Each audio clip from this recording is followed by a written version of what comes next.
Well, hello, friends. What is happening? Come on in.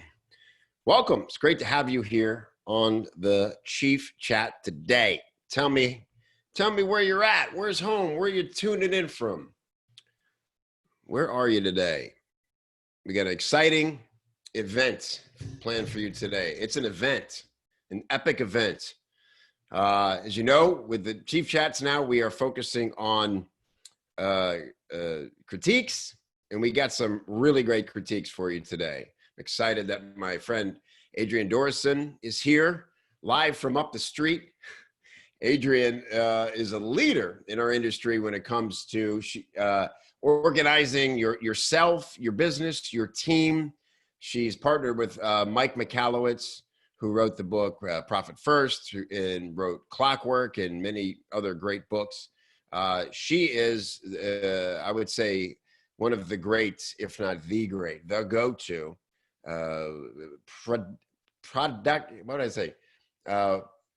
production optimizer. Is that a good way to describe it, Adrian? I'll let her pitch herself better than that. But I can tell you, her company is run like clockwork. She is the implementation arm of the book Clockwork that Mike Michalowicz wrote. And I can tell you a lot of the material in that book is based on Adrian's expertise. They are partners in the company. They have a podcast together. And I took my team through the Run Like Clockwork program, and it was amazing. Helped us improve so many things in our business for efficiency, our team production, our project management. And Adrian and I are friends, and we help each other in our businesses. And she asked me to look at some copy, and I said, I'm happy to look at it. I gave her some notes, and I said, how about even better, we bring it on the Chief Chat, and I put together a panel of badass copywriters who understand this market, this product, and we go even deeper. And she said, that sounds great. So that's what we're going to do today. That is our featured critique. Hi from Houston. What's up, Stuart? Good to see you. Abhijit, good to see you from India, my friend. New York City, live from New York. It's Barbara Shemansky. Good to see you, Barbara. What's up? What's up? Okay, cool. Everybody, good to see you. New Haven, Connecticut. Blood in the streets in the town of New Haven. San Diego is where Michael is. Good to see you. All right. We also have some other flash critiques. Some of you signed up for critiques, and we're going to jump into a couple of those. So the way I've been doing these Chief Chats now, critique focused. Why did I switch it to be more critique focused? Because I think that's the juice. That's the juice. It's where we all get to participate the most. It's where we all get to learn the most. Critiquing is one of the most important aspects of a copywriter's job, right? And I've been thinking about this more and more lately, how much critiques have helped me in my career. The ability, like, I started thinking back through, like, okay, what are some of the great critiquing moments where, because what's great about a critique, and I'm bringing on, I specifically invited Abby Woodcock to come on today because she, like me, is a total geek for critiques. Abby and I have been in the room together many a time where critiques are going on, and it's basically just let Kevin and Abby hand the mic back and forth and nobody else gets a turn. Because we have a lot to say, and we love to share, and we love to help. And I know Abby would agree with me that that is such a powerful tool to have, to be able to look at some copy and, impress the room with your suggestions. I mean, it's something we do all the time. Copywriters are always critiquing. We couldn't stop ourselves if we tried. And, so we might as well figure out how to leverage it, use it, get paid for it. And so this month's training is all about how to give a great critique, how to deliver a great critique to a client or a prospect, and how to get paid it, how to sell critiques. I see a lot of freelancers not using critiques anywhere in their business. And I think that's a little crazy because you're either having some imposter syndrome that's not allowing you to step up and give critiques, or you're just not seeing this opportunity. And so this month, for the members of Copy Chief, I'm going to walk you through my process for delivering, packaging up, and selling what I call a heroic copy critique, because you really do look like a hero when you do these right. This was a big part of my business when I was freelancing. I used critiques in all kinds of ways, just like for, cash. Like, it's just a great way to get to spend 20, 30 minutes looking at a piece of copy, get paid a few $100 to do that. But of course, the bigger opportunity there is it often leads to work. When you give a good critique to a client, they're not going to go, "Wow, that was a really great critique. I guess I'll go look for a copywriter now." They go, "Okay, awesome. How much for you to implement these changes? How much for you to rewrite this letter?" If they resonate with your notes. Another great reason it's important to give good critiques, when clients come to me and they say, "Hey, Kev, I got this huge project coming up, and I've been interviewing copywriters, vetting copywriters. I'm down to 2 or 3 choices, and they all seem really good. Do you know them? Who would you choose?" That kind of thing. You know what I say to them? If you're that impressed with your final candidates, hire each of them to do a critique on your current page or some of your sales copy, but give them all the same assignment, and you will see their brains in action. And then you'll know 100% which one resonated the most with you. Who sees the direction, who's done the research to understand your audience, who do you vibe with best, right? Those things all really matter when it comes to hiring copywriters. And so I have won several gigs doing just that, by going the extra mile, putting a little extra Mrs. Dash seasoning on the critique. And people will say, "We got to hire you because your critique blew us away. We're excited to work with you." And then you're off to the races. Also, it's an amazing step 1 service, right? You know what that is, right? For freelancers, step 1 service is the thing if you have a big project, what's the first thing you would do in that project to kick it off, right? So in this case, if you're hired to come in and rewrite, boost somebody's conversions on a campaign, you would look at the existing campaign and say, "Okay, what are they doing right? What are they doing wrong? Where can I improve?" That's step 1. So you break that off as a step 1 service, and you promote that. And if you can so imagine, a best case scenario, somebody hires you to do the critique, you do it. It's work you would have been doing anyway had they hired you with the full package, right? You give the critique, you deliver it, they love you, say, "What would it take for us to work together?" You go, "Well, here's my price for the whole package. And you know what? I'll even credit you the price you paid for the critique, because that's the first step. I would have had to do that work anyway." So now you have momentum. They're like, "Man, I've already invested in this copywriter. This is an easy choice for me." It's like a little cherry on top of the Mrs. Dash sprinkling. So now we got a weird variety of flavors going, but it all adds up to a delicious project. How do you like that? All right, so let's rock and roll.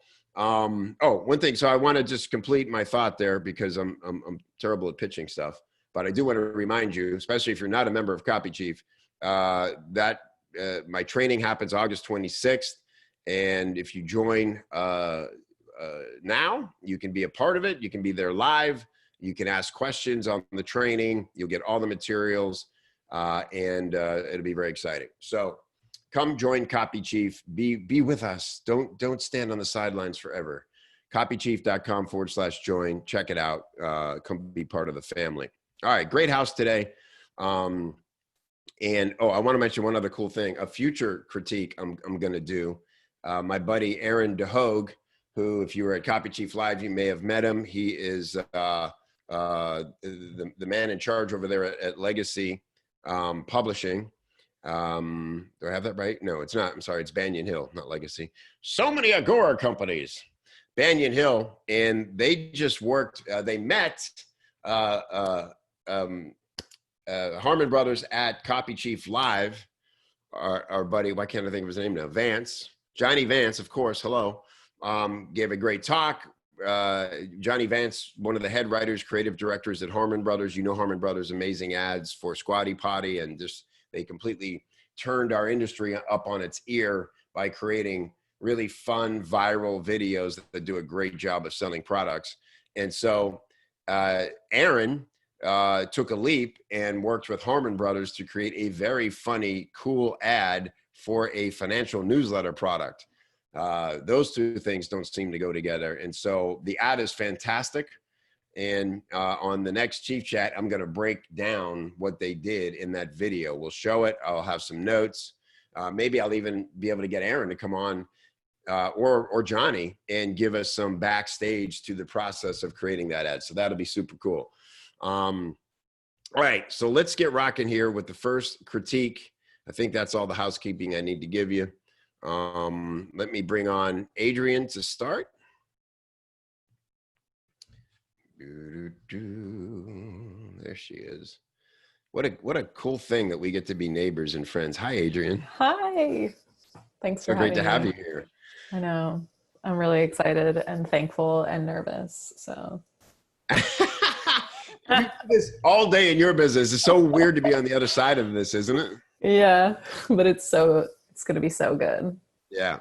By the way, you got the hat there from, you just did your virtual event last week. I was a part of it. It was super cool. You guys killed it, did a great job, sent out trucker hats and all kinds of cool stuff. I still got my fidget spinner. I still have mine too on my desk. All my fidget toys. Very helpful. That thing now.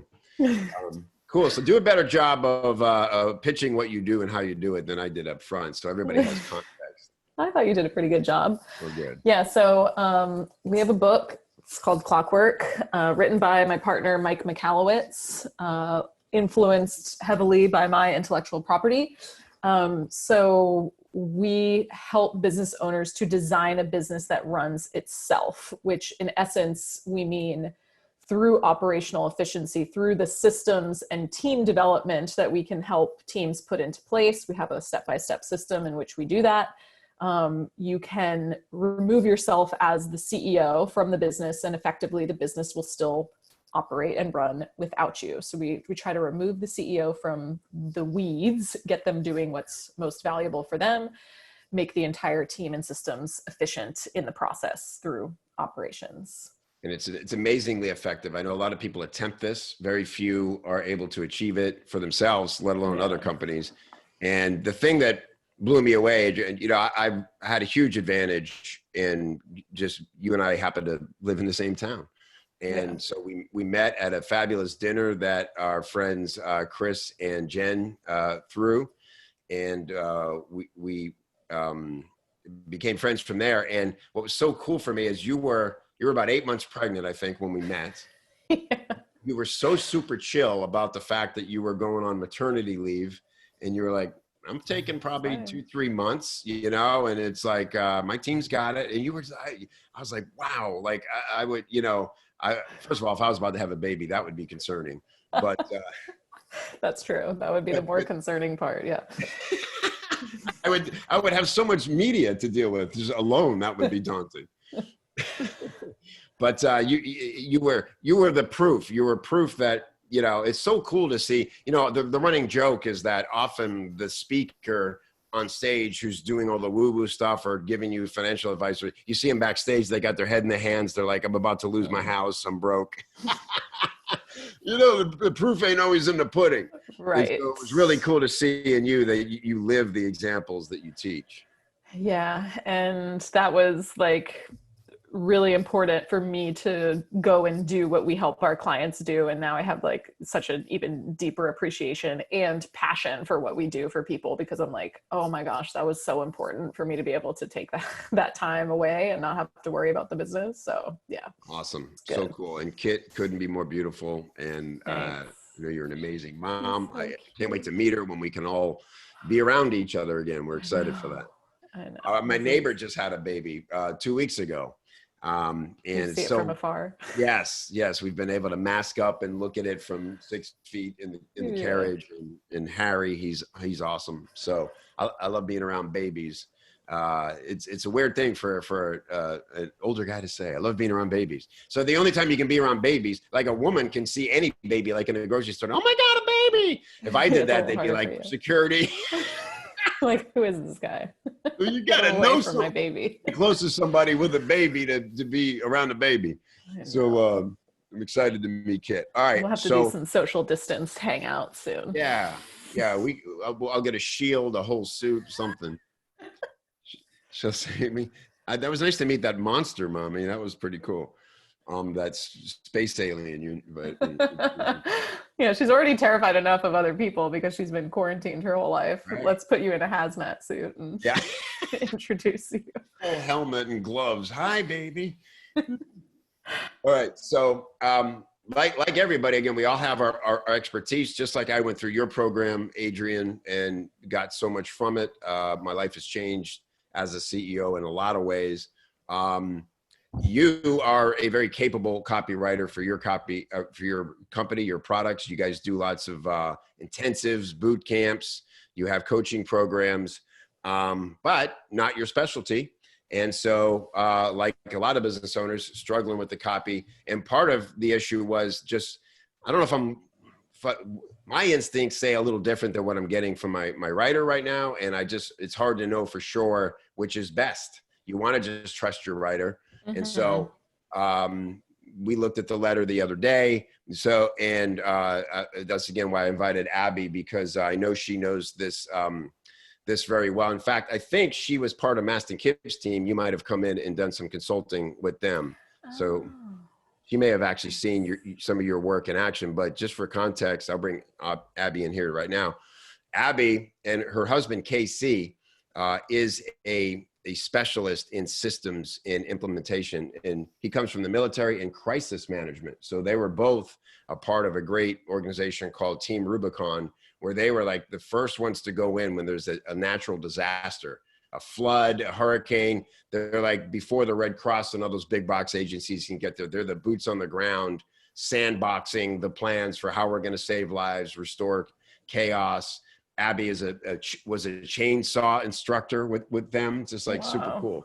So that's where they met. They're now married, and him seeing how creatives work so sporadically and crazily, he was like, I got to help you with systems. So cool. Together, her and Casey have helped a lot of companies get their systems together as well. So this is going to be a lot of synergy here. So let me bring on who Abby is now. Oh, you do? Okay, cool. Yeah, because we consulted with Maston Kip and his team, and then Maston brought Abby and Casey in after us to kind of do a lot of the implementation, perfect. I believe. That's amazing. Hello. Hey, hi, Abby. Abby, Adrian, Abby. Yes. Yeah, I think we had a call at one point. Yeah. So perfect. Awesome. Super cool. And like I said up top, Abby is a total critique freak like I am. And so this critique freak, that's good. This is going to be a lot of fun. Also, April Dykeman is here. And so April, are you able to come on? I would just love to. I always want to have April. She's just one of the best at giving critiques as well. And I love to be surrounded by women. So let's get that panel together. You got it. All right. So yeah, I was telling Kevin, I'm like just dangerous enough with copy to have an opinion, but not actually know how to write it well. You know, like not know the skills of copywriting to do it well enough. But I just have an opinion of like, I don't feel like this is strong enough, or this is good enough, or I don't feel like we're hitting it hard enough. So. And you've done very well writing the copy up until now, right? It hasn't been an issue, and that's very common. We see this a lot, where it's like it's working fine, but it's hard to know how much better it could be. Yeah. So Adrian, tell us give us some, before we pull it up, just give us context. We like to know who's seeing the page, what is their level of awareness about their problem, about you. Are they aware of the solutions you offer prior to seeing this sales letter, all that stuff? Give us the customer's journey to the moment they hit this page. Yeah, so prior to hitting this page, the majority of people will have either gone through, we're having a paid boot camp. So we're gonna put as many people through that paid boot camp as we can. It'll be $47. It'll be a week of myself and Mike kind of coaching, training, and helping them understand how to delegate more effectively. So that will be one group of people who will immediately will pitch at the end of that boot camp, and we'll send them to this page. I'm also going to be doing one webinar. I'll do it 3 different times. And so people from that webinar, they don't have to have participated in the boot camp, but they may have. If they didn't purchase yet, they may also end up on that webinar. and then they will see this sales page. We will also have people from our email list who we are retargeting both via emails as well as Facebook ads to see this page and come into the program. I would say the majority of people have some like connection to either Mike and his brand through Profit First or something like that, or they have read Clockwork and they're trying to decide if they actually need support in implementation of the system, because in the books we kind of lay everything out step by step. And so they have a pretty good awareness of this is a problem for them. They're kind of in some pain as it relates to their operations or everything kind of falling on them. But they haven't quite taken that next step through either through action or working with us yet. Okay, great. And this copy we're going to look at, has it been tested in this funnel in the past? No. So this copy is kind of a conglomeration of what the current sales page is. So we have a current sales page up and that has worked and done well, but I think it could convert better. So I asked this specific copywriter to come in and kind of refresh or revamp the page. I was like, I think there's a lot of good copy on here, but I think that it could be more powerful. There might be things that need to be reorganized. Like I felt like we needed to maybe shift where things were on the page. And so she kind of came in and decided that maybe it needed more than just a little like refresh.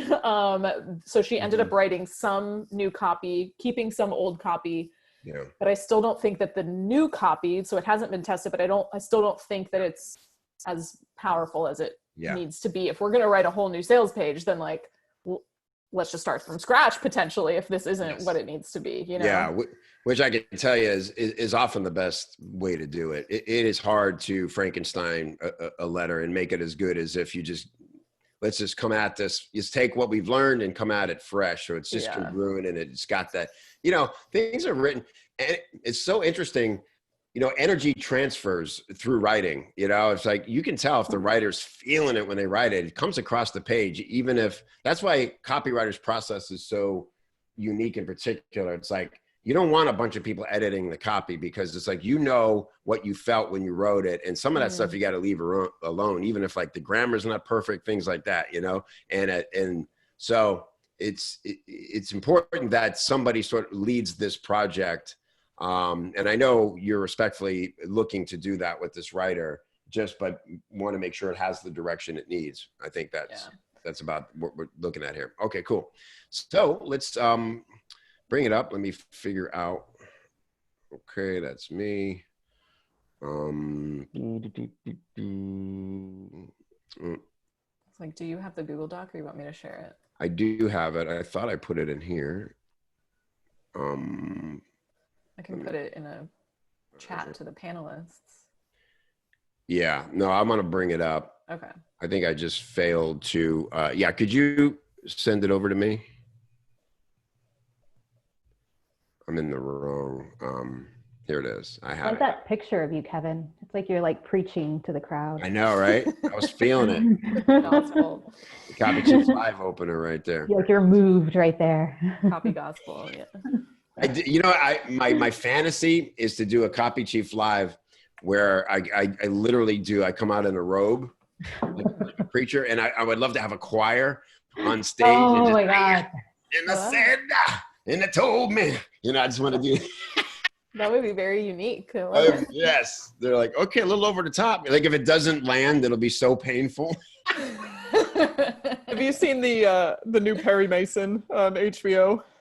Just the first episode. Yeah, there's like a church, like crazy church choir, like lady. I'm like, I want to be that lady. This is coming from Abby, who spent months watching. Who was the comic? Eliza Schlesinger. Yeah. Mimicking her moves and learning. Yeah, I love that. Love that. Okay, cool. I got it together here now. Here we go. All right, so here's the copy, everybody. And again, we welcome your comments in the comment section. Make sure you have it set to panelists and everyone, so we can all see it. And let's jump into it. So. All right, I'll just kind of share my initial notes that I gave to Adrian on our private call the other day.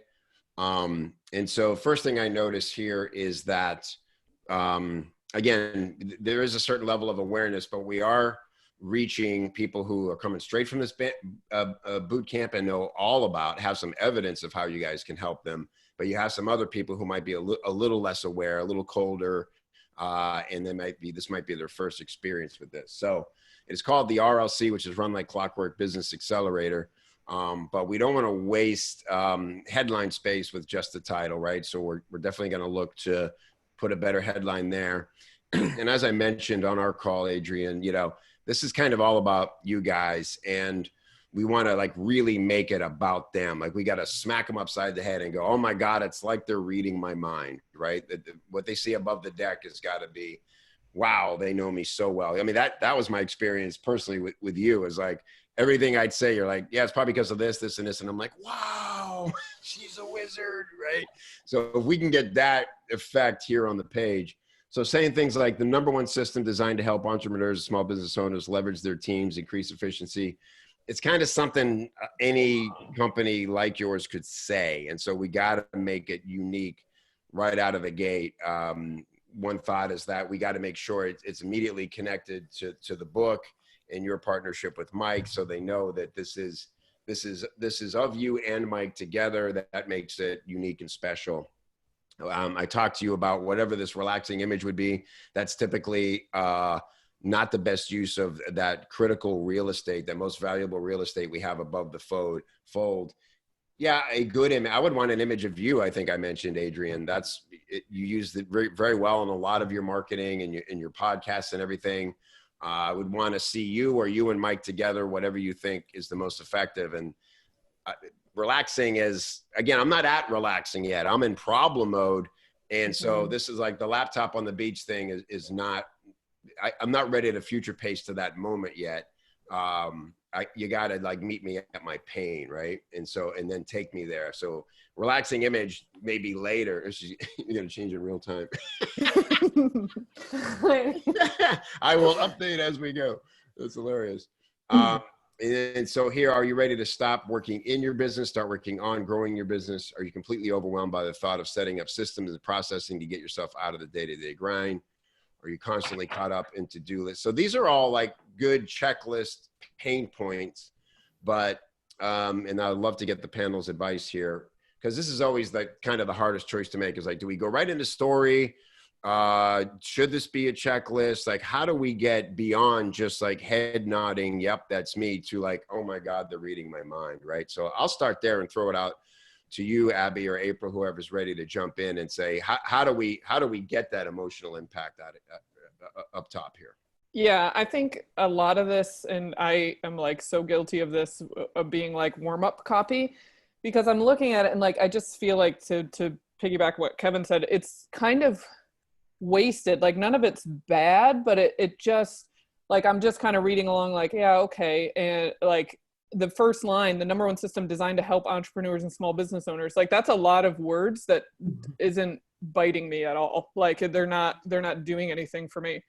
And even like the checklist kind of, are you ready to stop working in your business and start working on your business? And then the hamster wheel, like this is all stuff that we've all heard as business owners, and knowing how great the Clockwork system is, I'm like, there's so much pain here. One of my first clients, Ramit Sethi, he used to like ask me like, what are they waking up in the middle of the night like stressed about? And like leveraging teams, developing tools, like those are not things that I want to do as a business owner. I'm not like, oh, I just really wish I could like leverage my team today. Like but there are like real things that they're struggling with. And I'm sure you have, more than anybody, Adrian, have those words of people that have come to you and just been like, I just can't take it anymore. Like I like went from, I thought hiring a team would help me, but now it's just adding another thing. And I'm like working all the time, or, you know, whatever it is, that like just the real specific, like what does working in your business versus on your business, like what does it look like and feel like? Because there's really specific things that probably 95% of your clients are facing, where they come to you and they're just, and you're like, yep, that's exactly you know, that's what I hear every single day. And it's a real specific image. So then they say, oh my gosh, like, you know, somebody like Kevin, where it's just like, you know, I'm managing all these teams and now I just end up like answering all these questions all day long and becoming the bottleneck in my business, and it's stressing me out and it's stressing my team out, and I feel like we're not growing. Like, those are things that pretty much across the board everybody's gonna feel. But I'm not, like I said, none of this is wrong in the beginning, but it's just not. Yeah, it's a bit of like like, throat clearing, like we kind of Yeah, warm it's up kind as of writers and then get to the meat. Yeah. Adrian, sorry, April, just one second, because I want to capture this. Adrian, as we talk about that, is there a quote that comes to mind like you use a lot that just like somebody said and you're like, that's the one everybody goes, oh my God, that's me? I think when I talk about the difference between like deciding and delegating, and people realizing that they are working all day long, they feel like they're working all day long, but they don't get anything done because they're making decisions all day long for other people. They're like, I made 407 decisions today, but I didn't actually get anything done. Like, why am I so exhausted? Like, why am I so tired too? Right. So I think that's the one that usually hits people where they're like, oh yeah, that's me. Sure. There's Zach, who's a brilliant copywriter, Zach Romero had a great one in there. It was like, you know, what do you say? If you took one day off, would your business still run? That's a great one. I remember, I'll never forget this moment ever in my life when first time I met Dean Jackson, and he said to me, you know, Dean, probably Adrian, right? You know, he's like the Buddha of marketing. And so she's like, how long could you sit on this couch and before you started to feel the effects on your business? How long could you sit here and do nothing?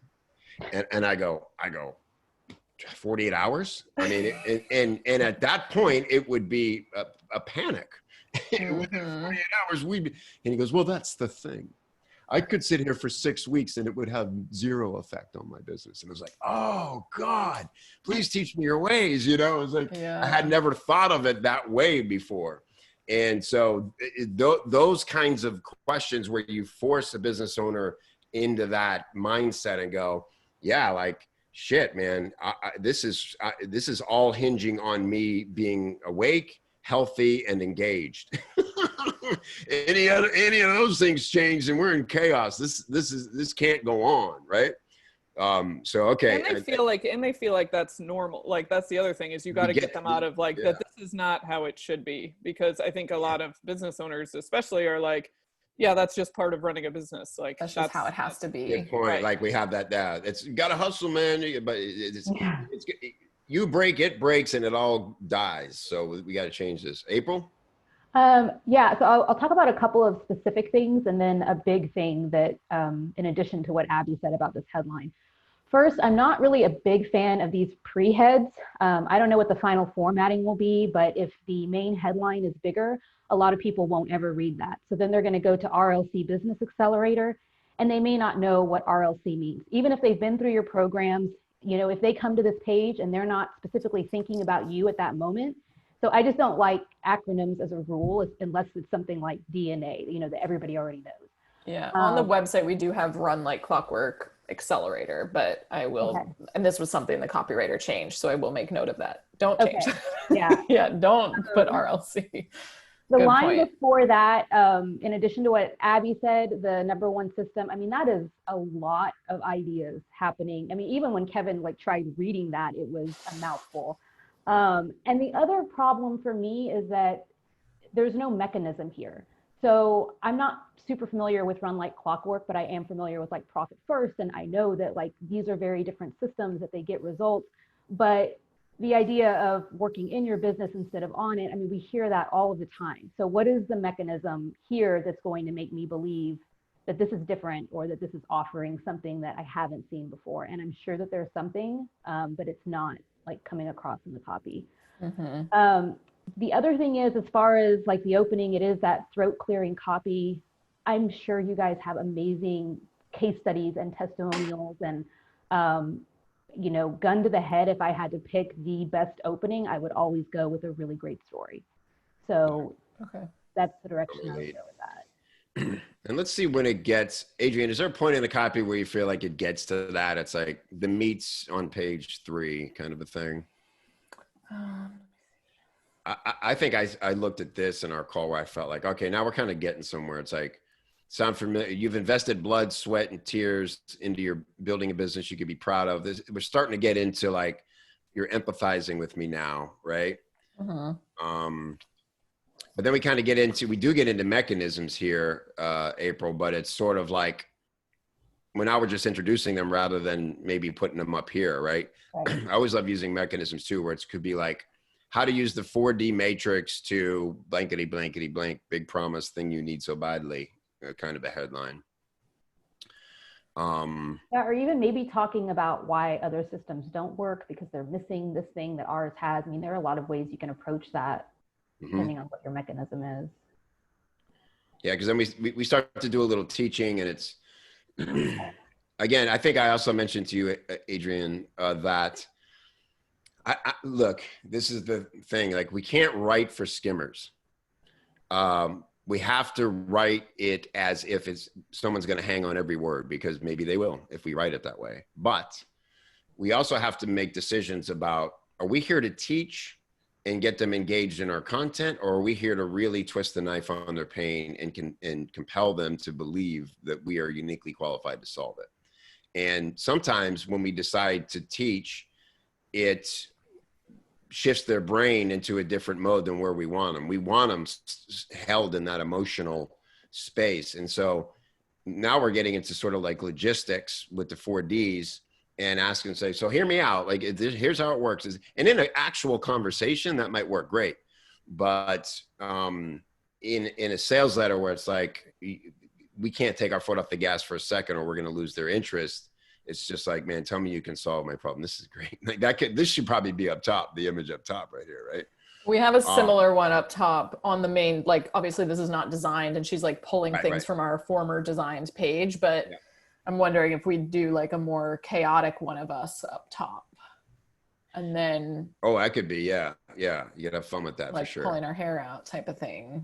Right. All right, I want to make sure we use the time. So Adrian, based on what we've been saying, what else would you like us to focus on and cover that you feel would be helpful? I mean, this first section was like the most important to me because it felt like it was not strong enough. And like, even this line of like, are you ready to stop working in your business and stop working on your business? Like when I read that from the copywriter, I was like, no, like it just feels so like generic and like what everyone else says. And that is not who I want us to be. So even just getting like feedback on that top part feels good. Let me see. What was your other intro? Because you said there was another version of this page that you weren't unhappy with. You just thought it needed some updating. Is that live anywhere? Yeah, if you want to go to runlikeclockwork.com/vacation.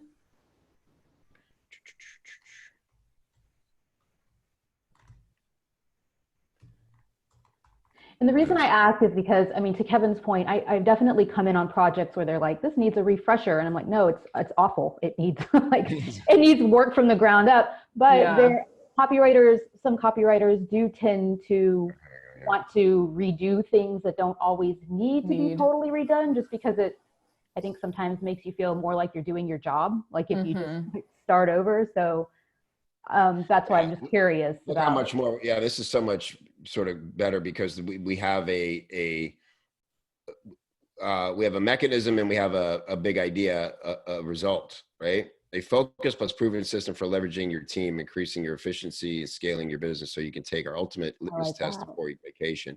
So I like the litmus test part. That's interesting to me. Yeah, I was going to mention the 4-week vacation as it's written in the other one. I can't remember now exactly. My first reaction as a business owner was like, that's not even reasonable to think of like Kevin with like his 48 hours to think I'm going to take a 4-week vacation. Like I can take a 4-week trip, but I'm going to be on my email every morning. Right. Like, so for them to think of a 4-week vacation is like, that's a big dream and not maybe realistic to them right now, but using it as a litmus test. Now I'm like, oh, wow. Like that is the test of like a real. So maybe we make that stronger and more prevalent at the top too, kind of like the couch conversation. Like, could you take our litmus test? How long could you sit on the couch? This is great too. Like, I get it, right? Just say, that's what I need to hear is I get it. There's so many pieces involved and so much to do to keep a business running, and too much of that or all of it is currently falling on you. Boom, you got me. It's like, yeah, that's freaking true. I can't deny that. Because look, the best prospects for this, they know this is an issue. This is a problem. It's got to be solved. And it only takes a little bit to bring that to the forefront of their mind. And then,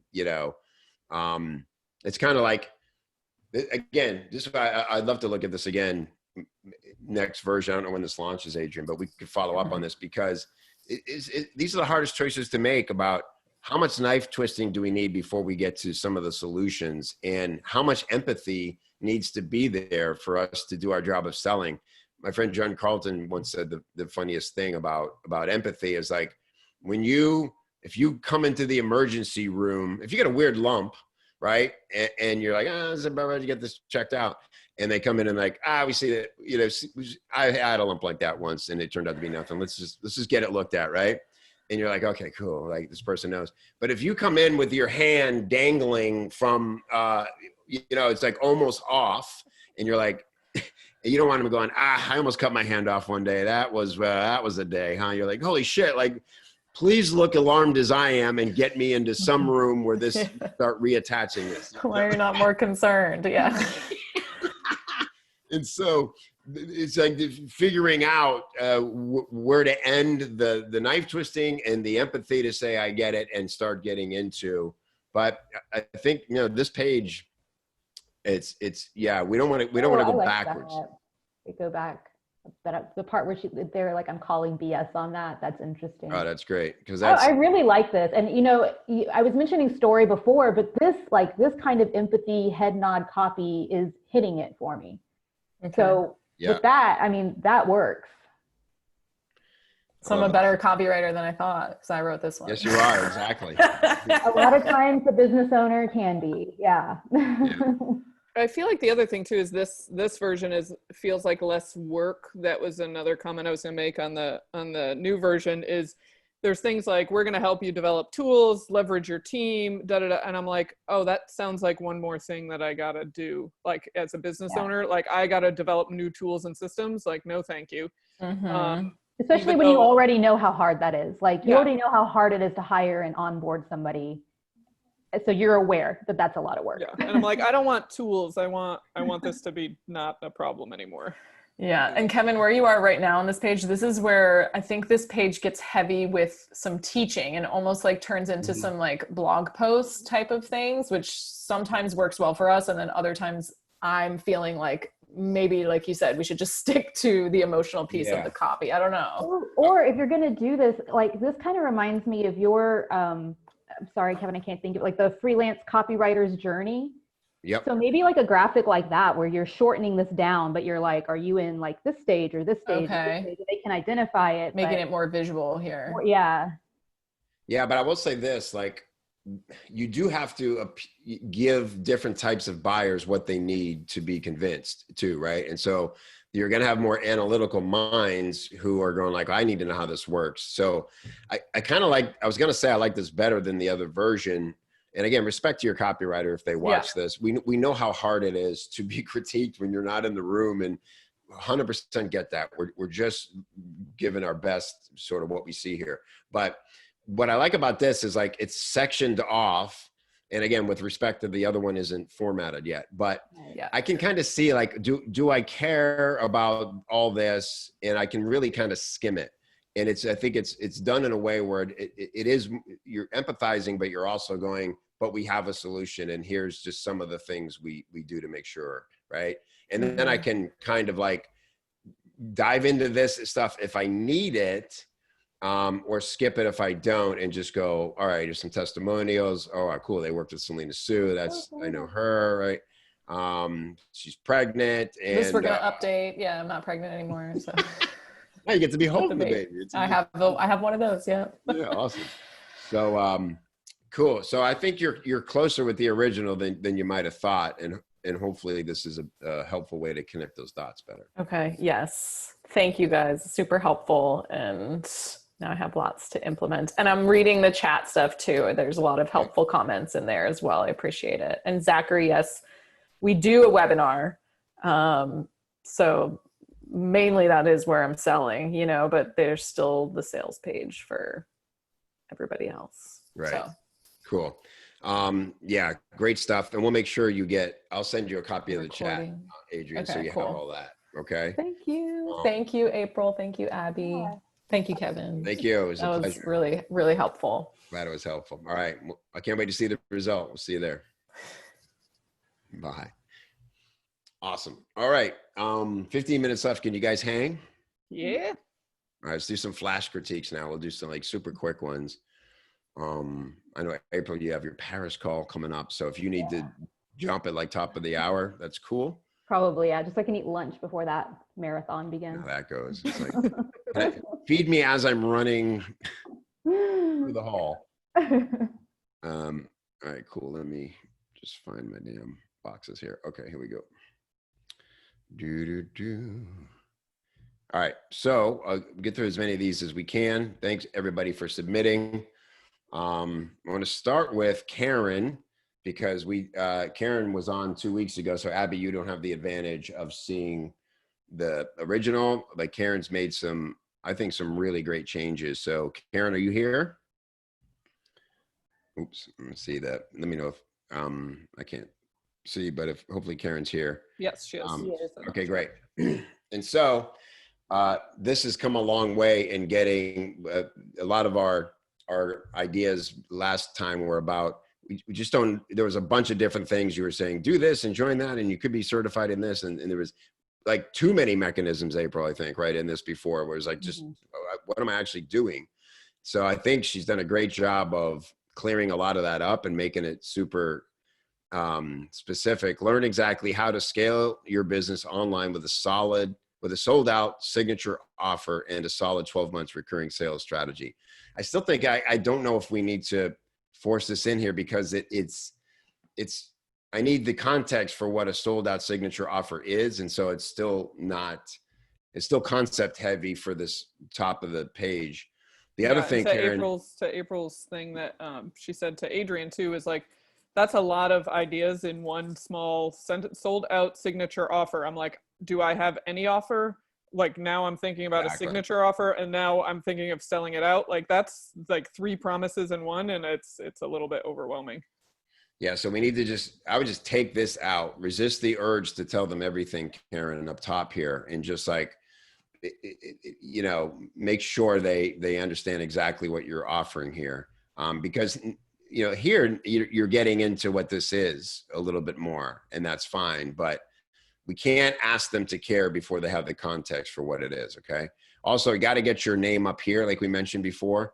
You know, Karen Smith, creator of the sold out signature offer, whatever, just in a little bit of a title here so they know it's you. And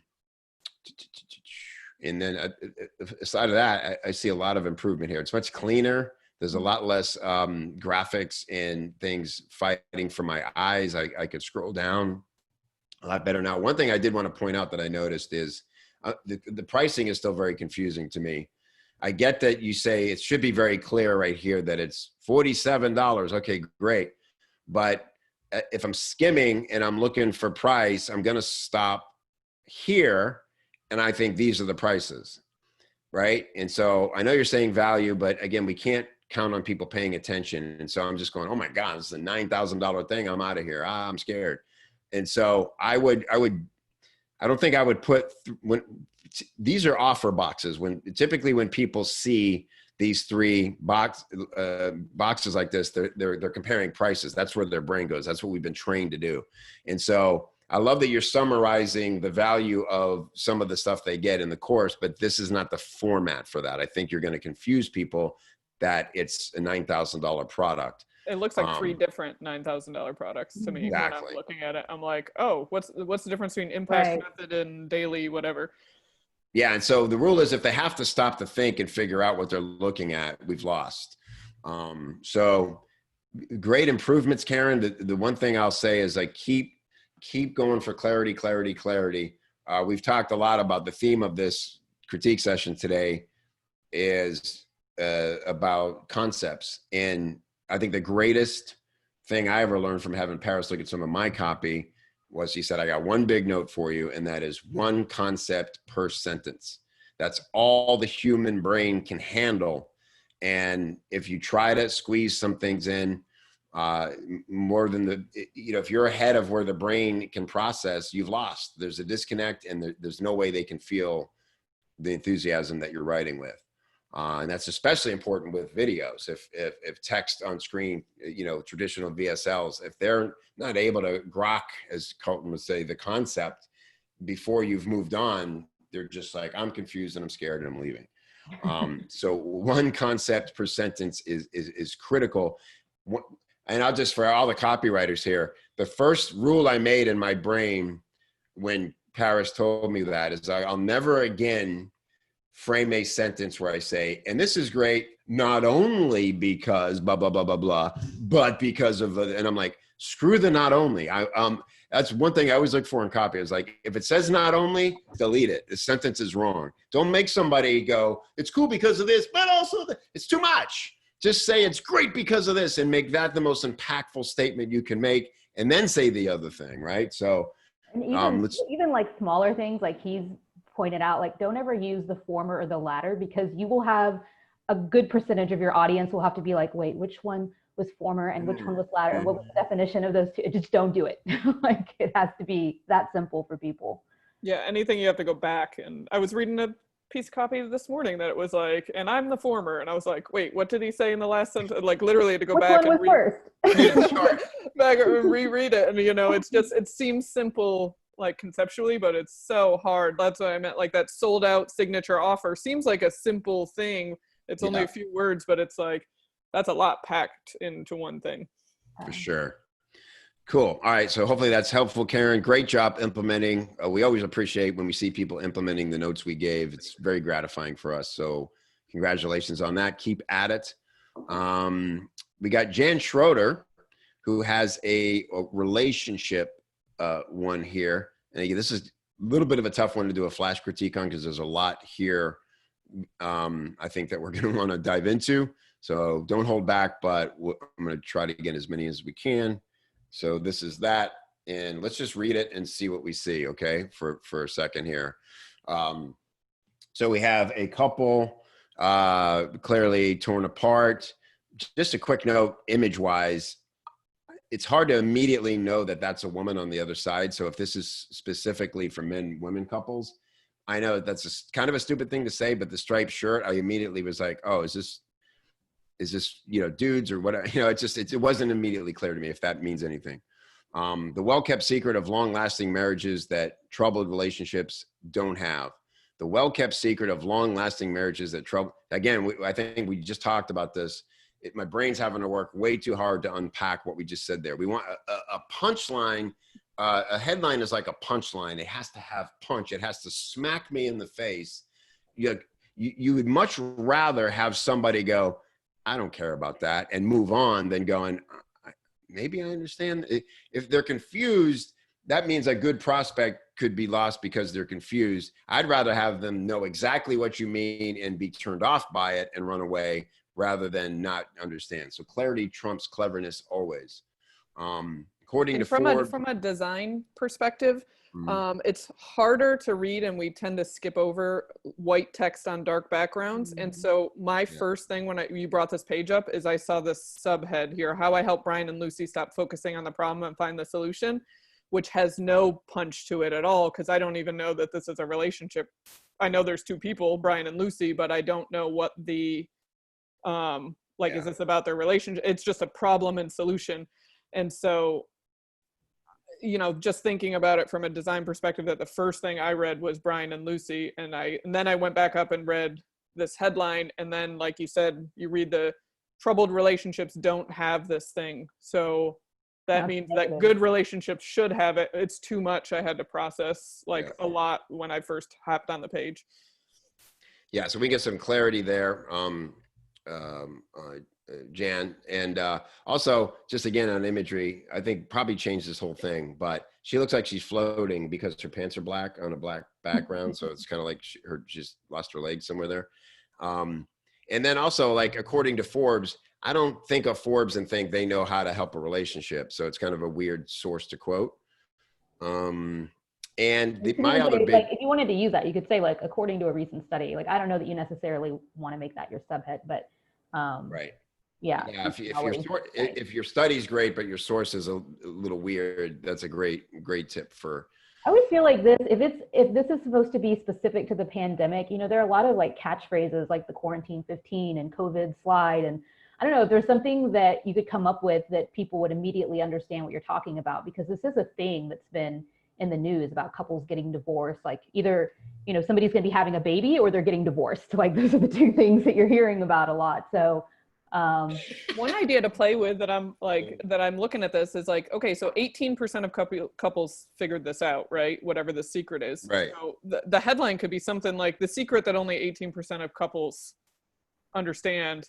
Like, are you like, do you know it or something? That's a terrible headline, but yeah. you know, like instead of using those two concepts in a way that's way more clear, is like, there's only 18% of couples that have figured this out.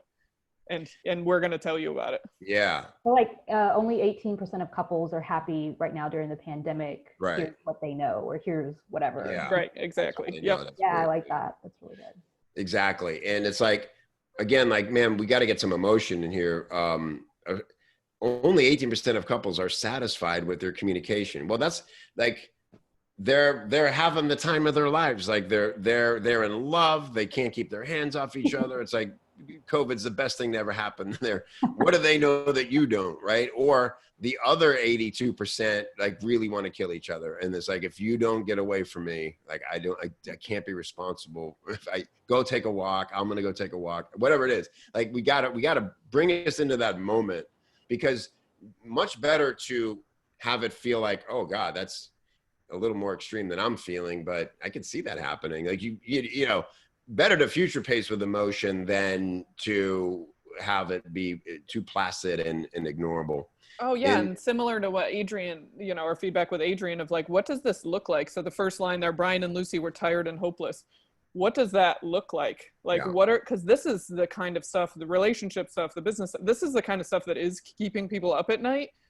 But like, it's very like the more specific, and it's counterintuitive when you write copy to get super specific, because you feel like, oh, that's not everybody's experiences. But the more specific you get, the more relatable that story is. So like, you know, and I don't care that you met them on a Zoom call, like that's kind of, I maybe later you say that, but like, what is happening with Brian and Lucy? Like, what is one of them feeling like when they woke up in the morning? Like, and giving that like real, and it's probably in here somewhere, but I would just open with that, like, Lucy woke up and like, she didn't even want to make coffee for Brian because she was so pissed at him, or, you know, whatever, like that felt like and looked like for them. Right. Like really put that. Like, this is good. I love these things, Jan, like the devil's dialogue. That gets my attention right away. Painful verbal darts are thrown, hurtful words and phrases that can never be unsaid. Now we're kind of like, yeah, done that. Oops, that's bad. You know, like that I'm kind of getting relatable now. And again, I just want to caveat, because somebody wrote to me last week, and I really appreciated it, that, you know, we're sensitive about people's feelings. We're being nasty because we're going fast. I just want to clarify that. We know we could have, but I always say, like, you know, we're talking. Your buyers and prospects are not going to be as thoughtful as we are. They're just either going to react or they're not. And so we got to put it through this harsh filter. So Jan, if you're here, I hope we're not crushing your soul here. But I also think it's important, like if you're going to do copywriting, to learn to see like the copy as separate from you. Like I realize we're writers and we're kind of in love with it, but it's not a reflection on you. It's like the project, the copy, the thing that's like over here. Brian McCarthy talks about all the time. One of the critiques I did, because we worked on the same team a while back, is I was like, yeah, I mean, this copy's okay. It's just the words are wrong. And he talks about that all the time. That was like, that was like the meanest thing you ever said to me. I was like cognizant of like, that's where I. It's side of the words. It's a decent copy. Yeah. And the last thing I'll say on this one, Jan, is that you really went in on Brian and Lucy, man. If I don't relate to Brian and Lucy, there's no way I can buy this product. And I would get away from that. I would not go all in on Brian and Lucy here. It'd be cool to know, like, if there are any statistics yet about, and maybe it is in here somewhere, about how many, like, have divorces gone up and by what percentage, and just to like really make that as a kind of twisting the knife in that this is happening to people and this can happen to you. And again, I haven't read this entire thing, but one of the things that I've heard over and over that is that a lot of times couples wait too long. And so if you have anybody who's reading this and they're thinking like, well, things aren't really that bad, we don't need help, then there's this whole like thing where if you wait too long, sometimes the problems can't be fixed anymore. And that's when they end up in divorce. Yeah, your modules are good, Jan. Like, this is where all the good copy is. I think you just, it's a swing and a miss on the concept of Brian and Lucy and using that as the framework. I think you boxed yourself in there a little bit. And so my very direct advice would be like, rethink the big idea, rethink the lead, and definitely, and let that inform your deck here, your headline. And, you know, Brian and Lucy can be a small example, but we can't count on them to relate to the avatar as the avatars enough. All right, is that helpful? I hope. I don't know if Jen's here or not, but we'll make sure he sees the tape if he's not. Okay, one more quick one. Yeah. Okay. What does Ken have? Ken is asking, he wants to see persuasiveness of the copy. Is he the plant-based one? He had to leave by 12:50. Yeah, I think this is the plant-based one. Because I did look at that one real quick. Okay. I have a couple quick comments on that one if we want to do that one. Great. So I think Ken had to go, but we'll I like this one before you bring it up because he makes the exact mistake that is my like favorite mistake to make in my copies. So it's like as soon as I saw it, I was like, oh, that's an Abby copy right there. Okay, cool. Here it is. So just opening the PDF in the email here. Hopefully this will serve us well enough. Let me try to make it bigger. Oops, not that big. There we go. Okay, cool. All right, Ab, since you've had a chance to look at it. So my first thing was like, what to eat instead of meat. I'm like, it rhymes. I love it. Like if it rhymes or if it has alliteration, I'm like, yes. And then I like actually read it and I'm like, oh, like there's no, like, why do I want to eat something other than meat? Like there's no reason for it. And so I was like, oh, that's a clever headline, but it doesn't do anything other than be clever. And that's like my favorite thing to do with headlines is I'm like, oh, if there's alliteration in there, like I'm like, that's the best headline ever. And it made me Eric beat that out of me, actually. Like it like kind of crushed my spirit, but yeah. I don't do it anymore. Yeah, I fell in love with copy. Yeah, if I can make something rhyme. But it made me think of, I read a magazine article when I think I was pregnant or like after I had the baby trying to lose weight, and it was one of those substitution articles, and it was like, instead of a cupcake, try hummus and celery. And I was like, what? Like, that's the worst substitution ever. Like, if I want a cupcake, I'm not going to be like, oh, hummus is the same. And so that's kind of how I felt when I was like, why would I eat anything other than meat? And are they going to just give me advice like, oh, instead of a hamburger, have a carrot stick, you know? And I'm sure that's not what this is, but that's the emotional like reaction I got after I was like, oh, it rhymes. And then I was like, oh, but I don't want to eat carrots. So I would do something in the headline of like, why number one, would I want to eat something other than meat? And number two, like that this is not going to be like hummus and celery instead of a cupcake. Yeah. Overall, like really clear. If I'm here because I'm new vegan or whatever it is, trying out a vegetarian diet, it does allow me to skim and really kind of understand what you got for me. Yeah. So that's good. I'm a little confused with the imagery. Is like, okay, I'm seeing like, should I just go buy Beyond Burger? Is that what you're telling me? Or what is the special knowledge you're giving me with this offer, I guess is what I'm immediately sort of confused about. Because if you're just sort of like, if I care enough about going meatless, I probably know about these products. And so if you're just telling me more about products I can get at the store, I don't know that I want to pay you for that, I guess it'd be my. Yeah, it feels like the images are giving the answer. Right. And if they're not, then then they shouldn't be there. Well, they And should I Yeah, be kind there. of like at the very beginning, I like this picture of the hamburger. I like the idea of like how to go vegetarian or vegan or whatever it is and still enjoy this. And Yep. just like show them that because that looks amazing, whatever that is, you know.